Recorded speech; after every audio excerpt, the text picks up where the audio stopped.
The crystalline throne room of Valerian Prime stretched upward into impossible heights, its walls composed of living glass that pulsed with bioluminescent patterns.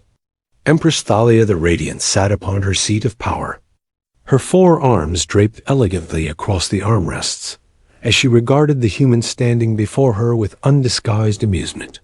Captain James, Reeve of the United Earth Navy, stood at attention, his uniform still bearing the scorch marks from the battle that had brought him here. His ship had been caught in Valerian territory during a patrol gone wrong, and now he faced the most powerful ruler in this sector of space. "You wish safe passage through my domain," Thalia said, her voice like wind chimes in a storm. "You wish for your crew to return home unharmed. You wish for much human, considering your vessel violated our borders." "It was an accident, Your Majesty," James replied evenly. "Our navigation system malfunctioned. We mean no disrespect to your empire." The Empress leaned forward, her silver eyes gleaming with something that might have been curiosity or cruelty. "Perhaps both. I have heard tales of your species. They say humans are remarkable survivors, that you come from a death world where everything seeks to end you, yet you persist, that you have a peculiar talent with creatures." James said nothing, waiting. He had learned long ago that silence was often the best response when dealing with powerful aliens who enjoyed the sound of their own voices. "I have a proposition," Thalia continued, rising from her throne with fluid grace. "A wager, if you will. In my menagerie, I possess a creature from the void reaches, an apex predator that has killed 17 of my best handlers. My scientists cannot study it. My warriors cannot approach it. It is beautiful and terrible, and entirely useless to me in its current state." She began to descend the steps toward him, her robes flowing like liquid starlight. "Tame this beast. Make it accept your touch without attempting to end your life. Do this, and I will grant you more than mere passage. I will cede to Earth the entire Valerian system, including this very world. 12 planets, Captain. An empire handed to your species for the price of 1 tamed animal." The other Valerian nobles in the chamber gasped, their translucent faces showing shock. One of her advisors, a tall male named Corvus, stepped forward. "Your Majesty, surely you cannot be serious. The entire system for such a trivial task?" Thalia's laugh was like breaking crystal. "Trivial? Brother, did you forget that this creature killed your own son? Did you forget that our finest minds have declared it untamable?" She turned back to James, her expression almost hungry. "I am entirely serious. Either this human succeeds where we have failed, proving the tales of his species true, or he joins those the beast has already claimed. Either outcome entertains me." James felt his jaw tighten, but he kept his expression neutral. He thought of his crew, 43 souls who depended on him. He thought of Earth, struggling to establish itself among the ancient spacefaring civilizations that looked down upon humanity as newcomers and primitives. 12 planets would change everything. "I accept," he said simply. The Empress clapped her hands together with delight. "Wonderful. You may begin tomorrow. I will enjoy watching this." The night passed slowly in the guest quarters they provided him. James spent the hours reviewing what little information the Valerians would share about the creature. It was called a Ravager, native to a planet that existed in the space between dimensions. 6 limbs, each ending in claws that could tear through reinforced steel. Bioluminescent patterns along its hide that allegedly hypnotized prey. A jaw filled with rows of crystalline teeth. Intelligence estimated to be roughly equivalent to an Earth dolphin. When dawn broke across Valerian Prime, painting the sky in shades of violet and gold, James was escorted to the menagerie. The structure was enormous, containing ecosystems from 100 worlds. They walked past enclosures holding creatures beyond imagination until they reached the deepest level. where a single massive chamber dominated the space. The Empress was already there, seated in an observation booth with her court. Her voice came through speakers. "The chamber will open shortly. Try not to die too quickly, Captain. I have placed bets on you lasting at least 5 minutes." James entered through the airlock. The chamber beyond was dimmed, lit only by strips of bioluminescence along the floor. He could hear breathing, deep and resonant, coming from somewhere in the shadows. His hand instinctively went to his hip, but they had taken his weapons. He had only himself. "Hello," he said quietly, keeping his voice calm. "I know you are afraid." The breathing stopped. Then, from the darkness, it emerged. The Ravager was massive, easily 3 times his size, its body covered in midnight blue scales that seemed to absorb light. The bioluminescent patterns the reports mentioned flickered across its hide in waves of purple and green. 6 eyes, arranged in 2 rows, fixed upon him with predatory focus. Its mouth opened slightly, revealing those crystalline teeth. James did not run.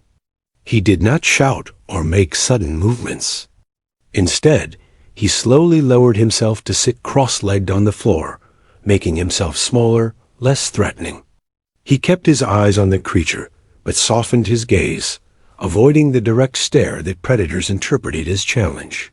"You are far from home," he said softly. "Trapped in this place. They tried to force you to submit, did they not? Tried to break you with pain and fear." The Ravager moved closer, its claws clicking against the metal floor. James could smell it now, like ozone and copper. Every instinct screamed at him to flee, but he remained still. "I had a dog once," James continued, his voice barely above a whisper. "Found her in the ruins after the Miami bombardment. She had been someone's pet before the attack, but the trauma made her wild. She bit anyone who came near. The shelter wanted to put her down, said she was too damaged." The creature was directly in front of him now, so close he could feel the heat radiating from its body. Its breath washed over him, and he fought to keep his breathing steady. "I sat with her every day for 3 months. Just sat. Sometimes I talked, sometimes I was silent. I never forced her to do anything. I let her decide when she was ready." One of the Ravager's clawed limbs reached out slowly, almost tentatively. James remained motionless as the claw, each talon as long as his forearm, came to rest mere inches from his face. "Her name was Luna," he said, and despite everything, he smiled at the memory. "She never fully lost her fear, but she learned to trust. That is all I ask of you. Not submission. Just trust." The Ravager made a sound, low and resonant, that vibrated through James's chest. It was not the snarl he expected. It was almost questioning.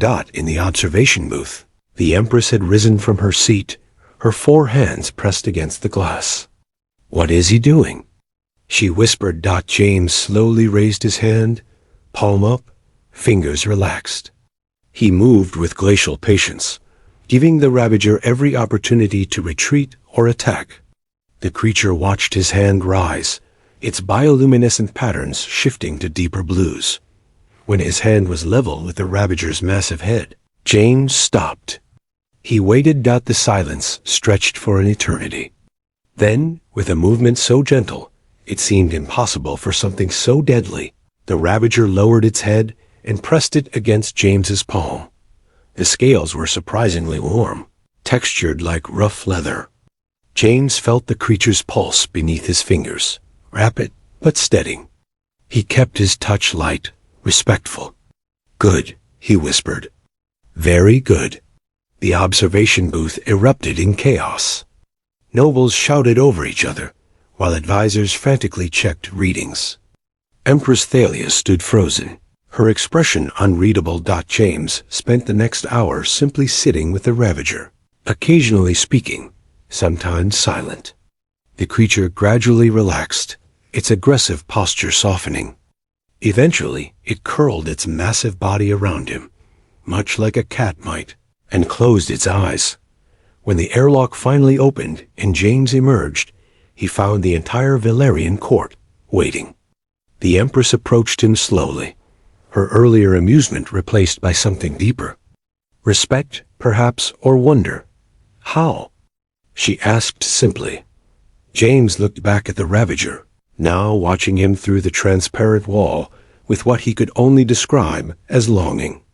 You treated it as a monster to be conquered. I treated it as a being to be understood. On Earth, we learned long ago that the strongest bonds are not forged through domination, but through trust. Thalia was silent for a long moment. Then she extended one of her hands in the human gesture of agreement. A deal is a deal. The Valerian system is yours. Though I suspect this will change much between our peoples. I hope so, Your Majesty, James replied, taking her hand. Though I have one request. Name it. The Ravager comes with us. It deserves better than a cage, and I think we can find it a home. The Empress looked at the creature, and back at James, and for the first time, she smiled with genuine warmth. Perhaps you humans are exactly what this galaxy needs. Very well. Take your new friend and your new worlds, Captain. We will be watching your species with great interest. As James left the menagerie, he glanced back one final time at the Ravager. Tomorrow, they would begin the process of relocation. Tonight, he would inform his crew that they were no longer simple explorers, but pioneers of humanity's first true interstellar territory. All because he understood what the ancient Valerians had forgotten. That strength without compassion was mere brutality, and that the mark